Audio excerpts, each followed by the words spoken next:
La fièvre de la vallée du Rift n'est plus qu'un mauvais souvenir, a souligné le ministre de la Santé publique ce matin dans un point de presse. Détail dans ce journal.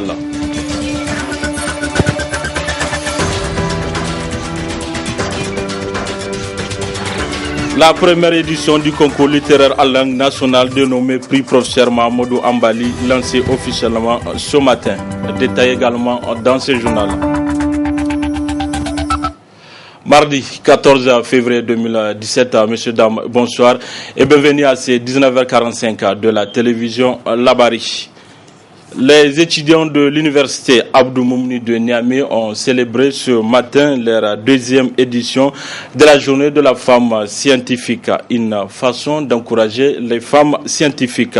Le compte rendu de Asma Oussedou et Chebou Disso. C'est avec des sketchs et poèmes qu'a débuté cette deuxième édition de la journée de la femme scientifique des étudiants de l'université Abdou Moumouni de Niamey. La faculté des sciences et techniques qui vous accueille ce matin est créée en 1971 et compte actuellement en termes d'offres de formation 14 licences et 19 masters encadrés par 84 enseignants-chercheurs dont 11 femmes, soit 13% de nos effectifs. Parmi ces femmes, on note 3 professeurs titulaires, 3 maîtres de conférence et 5 maîtres assistants. Nonobstant cette disproportion, ces femmes évoluant dans les domaines pointus de la recherche scientifique, à savoir la microbiologie, la géologie, les biotechnologies, la nutrition, la chimie, la physique, la biologie, la génétique et les mathématiques, font la fierté de notre faculté. Occasion pour le délégué de cette faculté de soulever les conditions dans lesquelles les étudiants étudient. Pour pouvoir sauver les citoyens, majoritairement les pauvres citoyens nigériens qui vivent dans des conditions très précaires en matière éducative. Vous le savez avec nous, les simples faits qu'on se regarde dans un amphithéâtre de 250 places qui peut souvent obligatoirement contenir, malgré nous-mêmes, plus de 1200 étudiants. Cela ne va pas se faire. Nous avons foi en vous et nous savons pertinemment que vous êtes soucieuse de l'avenir des pauvres Nigériens que nous sommes. C'est pourquoi nous vous demandons avec la plus grande sincérité et avec les plus grands souhaits, et d'ailleurs vous pouvez le faire, que l'amphithéâtre de 1000 places aujourd'hui qui a dépassé plus de 3 ans, s'il vous plaît, faites un minimum d'efforts à tous les niveaux pour que au moins l'amphithéâtre de 1000 places soit achevé. Le ministre de l'Enseignement supérieur a quant à lui rendu honneur aux femmes scientifiques. Je me réjouis particulièrement d'assister ce matin à cette célébration, la célébration de la femme scientifique. C'est un concept qui vaut son pesant d'or et la démonstration a été largement faite. Je ne saurais que me réjouir en charge justement de ce département de ministère qui fait la promotion de la science, de la recherche, de la technologie et de l'innovation. C'est vrai que les chiffres qui viennent d'être donnés ne sont pas glorieux, mais un chemin vient d'être fait. Et il n'y a pas de meilleure adresse pour marrainer cette journée que la première dame Hadja et cette année. Nous ne pouvons que célébrer cette journée et je rends un hommage appuyé à la délégation générale des étudiants de la faculté des sciences et techniques de continuer ce travail et sachez que nous sommes derrière vous. Nous allons vous apporter tout le soutien nécessaire dans les normes qui s'y est et également en fonction de notre pays. Des participants ont ensuite eu droit à une visite guidée du laboratoire. Cette cérémonie a été rehaussée par la présence de la première dame Aïssata Issoufou, une des premières femmes scientifiques de l'université Abdou Moumouni. Je le disais en titre, lancement officiel ce matin de la première édition du concours littéraire en langue nationale dénommé Prix Professeur Mahamadou Ambali. Ce concours est organisé par l'Association des auteurs nigériens en langue nationale avec l'appui du ministère en charge de la promotion des langues nationales et le ministère de la Renaissance culturelle. Le résumé de cette cérémonie avec Nafis Zakou et Sadou Doumi.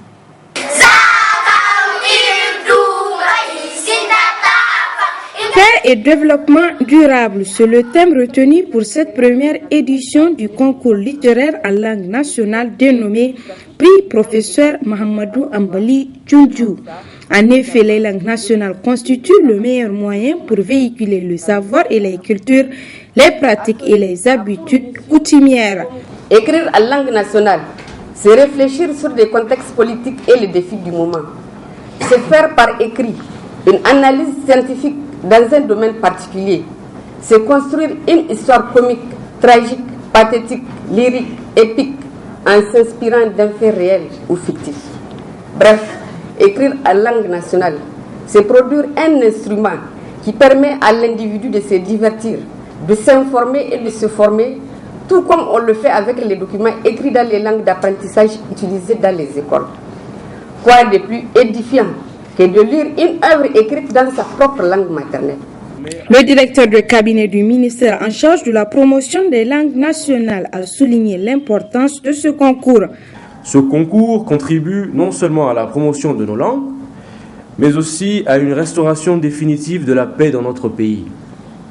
Il va de soi que l'État, quels que soient les efforts déployés dans les domaines de l'alphabétisation et de l'enseignement bilingue, ne peut et ne saurait à lui seul assurer la promotion des langues nationales. C'est pour nous tous une occasion de raffermir notre patriotisme et notre loyauté à travers la production d'œuvres dans nos langues nationales qui vont servir de support de sensibilisation et d'éducation de nos concitoyens. Le gouvernement de la 7e République s'engage à perpétuer la tenue régulière de cette compétition. Le gouvernement dirigé par son Excellence Brigitte Raffini, chef du gouvernement, s'engage à perpétuer la tenue régulière de cette compétition et donc à renforcer conséquemment une culture de l'écriture et de la lecture. Cela s'explique aussi car l'institution de ce prix cadre parfaitement avec les orientations de notre programme de renaissance, dont le but est de créer les conditions favorables aux indispensables mutations et changements de mentalité dans notre pays, et surtout dans le contexte d'un programme de modernisation sociale en voie d'être adopté et vulgarisé. Il faut noter que ce concours est organisé pour permettre à tous les Nigériens qui savent lire de créer leur propre œuvre pour immortaliser les langues et les traditions nigériennes dans leur diversité. Point de presse cet après-midi du ministre de la Santé publique. Il s'est agi pour le ministre d'informer l'opinion nationale et internationale de l'éradication complète de la fièvre de la vallée de Rift dans la région de Tawa. Le résumé de ce point de presse avec la rédaction Labari. C'est le 20 septembre 2016 que le Niger a déclaré officiellement l'existence du virus de la fièvre de la vallée du Rift chez les humains et chez les animaux dans la région de Tawa. C'est ainsi, avec l'appui de ses partenaires, l'État a engagé une lutte multisectorielle sans merci pour venir à bout de cette maladie. Mission réussie, déclare le ministre en charge de la Santé, qui confirme à travers ce point de presse l'éradication complète de cette maladie. Aujourd'hui, par la grâce de Dieu, nous sommes à la fin de cette épidémie. Cependant, il est à noter que le dernier cas positif au laboratoire a été notifié le 25 octobre 2016. Au vu de ce qui précède, nous déclarons la fin de l'épidémie de la fièvre de la vallée de Rift dans la région de Tawa. Mais nous ne devons pas baisser la garde et la vigilance doit être de mise pour ne pas être surpris par une éventuelle réapparition de cette maladie. Nous réitérons notre engagement à renforcer l'approche une seule santé, c'est-à-dire la conjugaison des efforts multisectoriels impliquant les secteurs de la santé humaine, animale et environnementale, ayant permis à notre pays d'enregistrer les résultats encourageants que nous présentons aujourd'hui. Néanmoins, le ministre en appelle à la vigilance contre tout cas suspect. Nous lançons un appel à l'endroit des autorités, des partenaires, des organisations de la société civile, des leaders religieux et communautaires, afin qu'elles contribuent aux actions de surveillance et de la sensibilisation, même après la fin de l'épidémie, pour préserver la santé publique et l'économie pastorale. Pour ce faire, tout cas suspect présentant les signes de la fièvre de la vallée de Rift, aussi bien chez les animaux que chez les humains, doit être déclaré au relais communautaire et aux services techniques compétents de l'environnement, de la santé humaine et animale. Enfin, au nom des plus hautes autorités de notre pays, nous remercions tous les partenaires techniques et plus particulièrement l'UNICEF, l'Organisation mondiale de la santé, l'Organisation ouest-africaine de la santé, l'ONG BFN Alima, pour ne citer que cela, dont les appuis ont été déterminants dans ce processus. Malheureusement, il est à déplorer 33 personnes décédées au cours de cette épidémie, y compris des décès communautaires.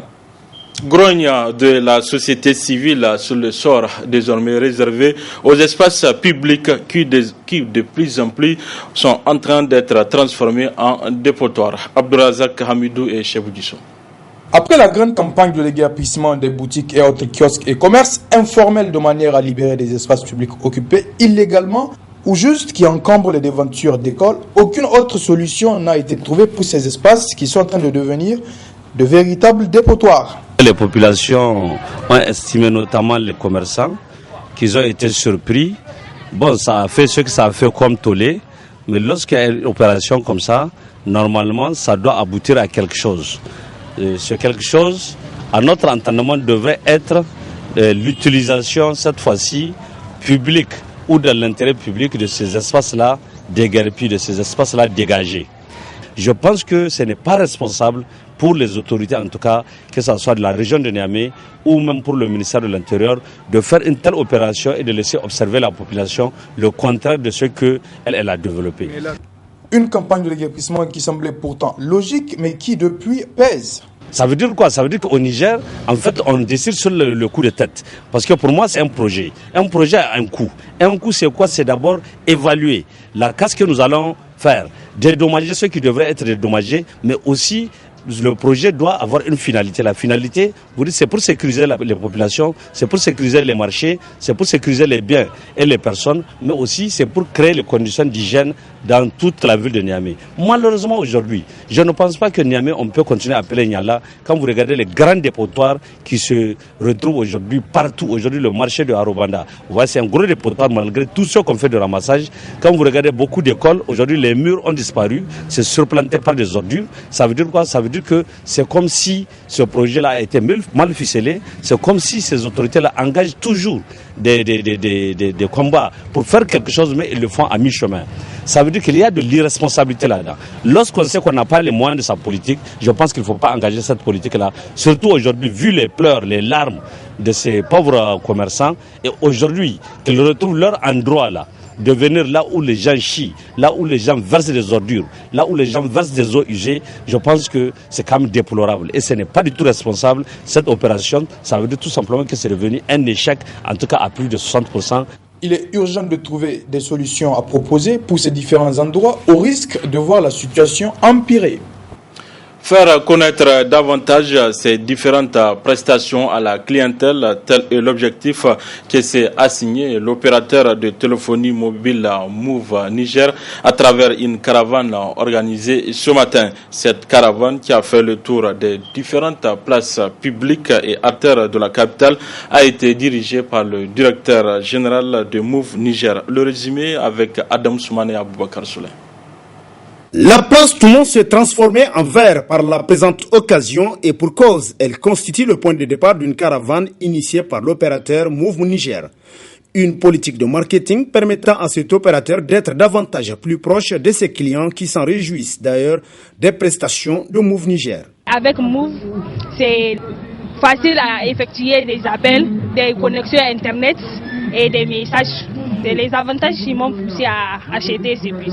J'ai trouvé vraiment que c'est rentable pour les appels. Donc je fais mes appels sur Move. Et j'ai trouvé qu'ils sont en train de faire la promotion de ces appareils-là, que je connais déjà puisque j'ai déjà acheté un autre depuis longtemps. Et je suis très satisfait du produit. Cette caravane a sillonné la ville de Niamey de long en large avec à sa tête le premier responsable de Move Niger qui nous cite son objectif. C'est une caravane où on rencontre les clients, on on voit leurs difficultés qui sont la relation avec leur opérateur, qui sont les difficultés qu'ils rencontrent. Donc c'est une occasion de les saluer, de les remercier sur leur fidélité. Mais la particularité d'aujourd'hui, c'est quand même on a fait participer beaucoup de staff des régions pour qu'ils voient comment on communique avec nos clients. Comment on commercialise aussi nos services. La particularité aujourd'hui, c'est qu'aujourd'hui il y a 300% donc de crédit. Il y a aussi un pack à 5 000 francs CFA. Donc tout ça c'est pour faciliter l'accessibilité des clients à nos produits et aussi pour les remercier sur leur fidélité. Les responsables des différentes zones du pays ne sont pas restés en marge de la présente caravane. Je suis le chef de zone de la zone de Tawa. Et il y en a aussi ceux qui sont venus avec nous des autres régions qui sont là pour renforcer l'équipe commerciale de Tawa afin de valoriser nos produits et faire connaître aussi nos produits avec le bonus 300% qu'on fait chaque mardi et les 100% qu'on fait chaque vendredi et aussi vous annoncer que bientôt nous allons lancer la 3G pour, comment on appelle, essayer de répondre et essayer de suer les larmes, comme on dit dans notre jargon, des différents abonnés qu'on a. Nous allons essayer de maximiser, comme on l'a toujours fait, essayer de satisfaire le maximum de nos abonnés. Ainsi, l'opérateur Move Niger a pu jauger sa cote de popularité qui se trouve de plus en plus être grandissante chez la clientèle nigérienne en général et celle de Niamey en particulier. Avec Move, ce sont des bonus jamais égalés au Niger et des appels et SMS nos limites. Voilà, messieurs, dames, c'est tout pour ces 19h45 de la télévision Labari. Merci à vous de l'avoir suivi. Au revoir.